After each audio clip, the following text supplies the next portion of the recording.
Fala, gente amiga, tudo bom? Eu sou Carlos Lose e este é o Batata Diário, o seu programa de dicas do Diário do Capitão.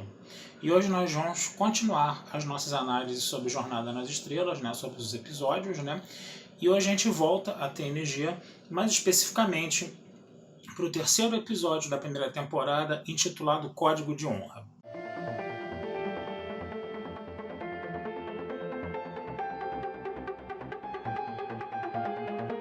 Esse é um episódio muito interessante porque vai tratar questões de choque cultural, questões de primeira diretriz e por aí vai, né?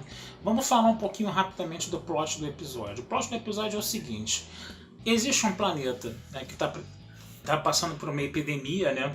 Tema bem, inclusive, atual, né, no caso, né? E tem muita gente morrendo nesse planeta. E um outro planeta chamado Ligon 2, né, tem as vacinas, né, para poder tratar dessa doença. Então a Enterprise está indo para esse planeta Ligon 2, né, conversar com os ligorianos, né, para poder fazer uma negociação aí, né, para poder conseguir essas vacinas, né?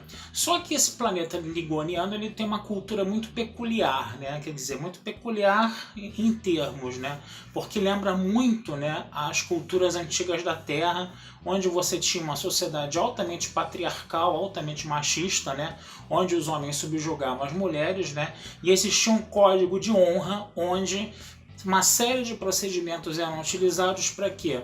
Para afirmar vamos dizer assim, a imagem de liderança, né, dos líderes desse planeta, né? Então a gente tem aí essa cultura ligoniana, né? É interessante a gente perceber que todos eles que são os ligonianos, eles todos são negros, né?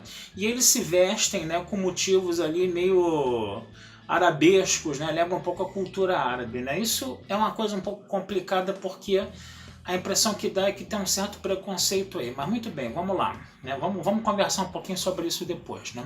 O que acontece? O Picard ele vai se encontrar com os ligonianos, né? Ele consegue a vacina, coisa e tal. Existe uma série de rituais para poder se relacionar com esses ligonianos aí, né? E o líder dessa cultura ligoniana, que é um cara chamado Lutan, né? Ele fica muito impressionado com a Tashiar, né? Porque a Tashiar é uma mulher, né? E é uma mulher que é chefe de segurança da nave, né? Ele se impressiona demais com ela por causa disso, né? As mulheres na cultura ligoniana, elas têm um papel assim meio submisso. As mulheres, por exemplo, elas são as donas das terras, né, do planeta, né? E aí o líder ligoniano ele se casa com essas mulheres, né? É uma cultura que, vamos dizer assim, como é que a gente fala, é poligâmica, né? E ele casa com as mulheres para quê? Para ele poder ter acesso às terras, né, dessas mulheres, né?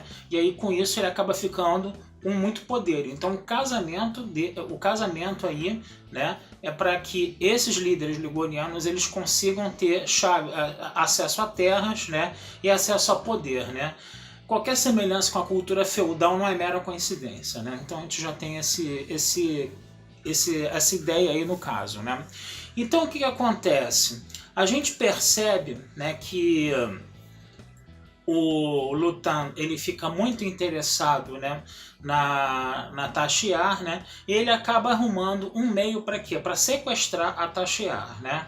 E aí o que acontece? O Picard, que estava sendo lá todo diplomático, todo certinho, todo correto, né? A gente sabe que o Picard, né, ele tem essa especialidade na diplomacia, né? Ele estava fazendo tudo dentro dos padrões ali, coisa e tal, né? Dentro do que a cultura ligoniana exigia, né? Ele chega e fala, pô, agora você cometeu um ato de guerra, né? Que você sequestrou uma tripulante minha, né? Mas aí o Data, né, o Riker, ele estudando a cultura ligoniana, eles falaram, dá uma pega leve aí e continua jogando de acordo com as regras dele, né, pra gente tentar recuperar a Tasha, né. E aí, quando ele sequestra, né, quando o Lutan sequestra a Tasha, isso significa o quê? Ele tá fazendo um ato audacioso, um ato corajoso, ele tá desafiando uma cultura que tem recursos tecnológicos maiores do que a dele, né? Que tem um poder maior do que a dele, e isso é usado para quê? Para afirmar a imagem dele, né? Afirmar a sua autoimagem, né? Perante, né, a cultura dele, né? Então o Picard continua fazendo o jogo, né? Ele ele consegue entrar em contato com o Luthor dá um gelo nele nas comunicações, né? Mas depois ele consegue entrar em contato com o Luthor. O Picard pede educadamente, né, que a taxa seja devolvida, né? E aí o Luthor, né, convida, né, a tripulação da Enterprise para poder ir num jantar onde a taxa vai ser devolvida, né, no caso, né? Então a gente vai vendo todo esse desenvolvimento aí, né? O Picard, né, que é o capitão da nave, ele desce com a Acelera Troy, né, para ir nesse jantar, né? E na hora do jantar, né, ele faz todo o cerimonial, ele pede perante toda a comunidade ligoniana ali a Tasha Yar de volta, né? E o Luthor, né, diz que vai entregar as vacinas, mas que quer casar com a Tasha Yar. No que ele quer casar com a Tasha Yar, a primeira esposa do Luthor, né, desafia, né, a Tasha Yar para um duelo de acordo com as tradições. E o Picard não quer que isso aconteça. Aí o Luthor fala, então não vai ter vacina. Então o que vai acontecer? A Tasha Yar acaba se aproximando do capitão, ela diz que como chefe de segurança ela confia na capacidade dela de poder lutar, né, com a primeira esposa do Luthor, né, no caso, né? E aí a gente tem essa situação aí toda, né, se desenvolvendo, né? Quando você tem a luta, o que acontece? A Tasha consegue, né? Foi uma luta muito igual, tem que ficar bem claro isso, tá? E a Tasha acaba ferindo, né, mortalmente, né, a primeira esposa do Luthor. E aí o Picard já tinha combinado com a tripulação dele ali alguns procedimentos de emergência caso a luta da Tasha Yar não desse muito certo. E aí o que acontece? A Tasha Yar se junta, né, ao corpo da primeira esposa ferida, né, durante a luta, né, e elas duas são teletransportadas para a nave, né, para a Enterprise, né. O que vai acontecer? A primeira acaba morrendo, né, porque ela foi espetada ali com uns espinhos, com uma luva com espinhos que tinham veneno, né? Mas a Dra. Crusher consegue reanimar, né, a primeira, né? Então a primeira por um momento teve morta, né? E no momento em que a primeira teve morta, o que acontece? O acordo, né, com o Luthor acaba sendo desfeito, né? Acaba sendo desfeito, né? E ele perde as terras, né? Só que como a primeira ela voltou à vida, o que acontece? A primeira acaba escolhendo, né, o subordinado imediato de Luthor ali, que era interessado por ela, os dois se apaixonaram, coisa e tal, né? E aí o que acontece? A primeira acaba, né, casando, né, com o subordinado de Luthor. O Luthor perde todos os poderes dele nas terras, coisa e tal, e ele acaba ficando ali, né, uma espécie de subordinado ali, né, no caso, né? Quer dizer, ele perde a liderança dele ali no caso, né? Então o que acontece? Você vai vendo toda essa questão aí de choque cultural, né, sendo trabalhado, né, no episódio, né? Essa coisa dessa cultura ligoniana ser formada só por negros e ser formada somente por e ter um planejamento visual, né, uma estética ali que lembra muito a cultura árabe, né? Toda essa coisa de ser uma cultura poligâmica, toda essa coisa da mulher ter um papel meio subordinado nessa cultura, mas depois até a primeira consegue exercer o seu poder, né, por uma brecha, né, que essa coisa da Dra. Crusher ter reanimado ela, né, acaba dando esse poder para a mulher, né?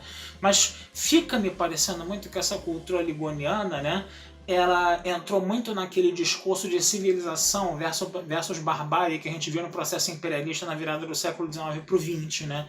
Que a pior expressão desse processo imperialista acabou sendo justamente a cultura fascista e nazista, né, no caso, né?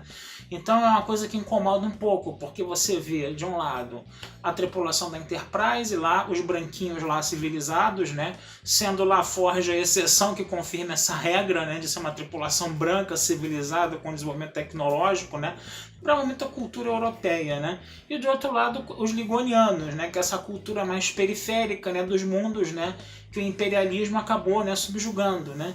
Então ficou muito esse discurso de civilização e barbárie ali, incomodou um pouco isso, né? Por um outro lado, foi legal ver o Picard, né, atuando como diplomata, né, nessa situação meio de se pisar em ovos, né, que ele levou todos os protocolos de diplomacia ali ao pé da letra, mas volta e meia ele botava algumas falas, né, de fino sarcasmo ali, onde ele não estava concordando muito, né, com o que aquela cultura ligoniana fazia, né, então foi interessante a gente ver esse trabalho aí. Obviamente, a primeira diretriz foi lembrada, né? A importância da primeira diretriz foi lembrada, né? A conselheira Troi, vendo toda aquela cultura, né, patriarcal e machista, ela chegou, né, a reclamar um pouco contra a primeira diretriz, né? Mas depois o Picard começou a fazer meio que um discurso lá, exaltando a primeira diretriz, né? Lembrando sempre, né, que a primeira diretriz, né, eu particularmente eu acho ela muito importante, né, porque a gente tem que se lembrar, né, do que aconteceu no processo de colonização aqui nas Américas, onde as culturas indígenas foram totalmente destruídas junto com a sua civilização, né? O próprio processo imperialista também do século XIX e XX, onde você estava levando a civilização para a barbárie, né? Então, quer dizer, você tem essa coisa, né, da primeira diretriz sendo importante aí no caso, né? Mesmo que a conselheira Troi tenha dado um que é um pouco crítico, né? Outro elemento interessante também foi que a Tashiar, apesar de ter sido sequestrada pelo Luthor, a Tashiar, né, ela sentiu uma certa atração pelo Luthor, né, no caso, né, uma certa atração física, né? Ela não queria, né, ter um relacionamento com o Luthor porque seria complicado, como ela mesma falou, né? Mas ela sentiu uma certa atração física e quando viu o Luthor ficando naquela posição de inferioridade, perdendo todo o seu poder, ela chegou a ter pena do Luthor, né? Então isso foi uma coisa interessante também. Síndrome de Estocolmo? Não sei, né? De repente, né? Então a gente pode ter tido essa situação aí, né? A gente teve essa situação aí da Tashiar, né, se interessando pelo Luthor, né? E no mais o episódio mostrou também, né, o Data, né? O Data ali, né, novamente, né, que trabalhando a sua experiência de se aproximar com os humanos, né?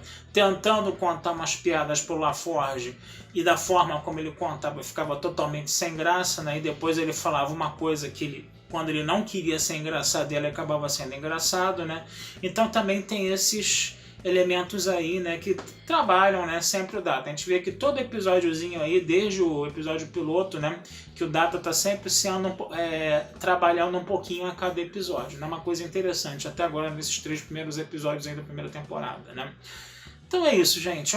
Então é um episódio que eu recomendo, né, se ver, né, porque a gente vê aí uma característica muito grande do Picard, que é a diplomacia, né, o sarcasmo dos diálogos, né, é um episódio de falas, né, muito bem escritas, né? Eu acho que é interessante nessa questão também, né? Que trabalha a questão da inteligência aí para você se resolver um problema, né? É aquela história, né? Se fossem as séries mais novas, né? Você saía explodindo, né, o planeta, né? Tanto que a própria os próprios tripulantes da Enterprise falam isso. Pô, a gente poderia resolver isso muito bem mais fácil. Era só sair jogando raio em todo mundo, pegar, taxear a força e levar. Mas não, a gente precisa usar a inteligência, a gente precisa, né, não romper a primeira diretriz, a gente precisa trabalhar essas questões aí de uma forma mais inteligente, né?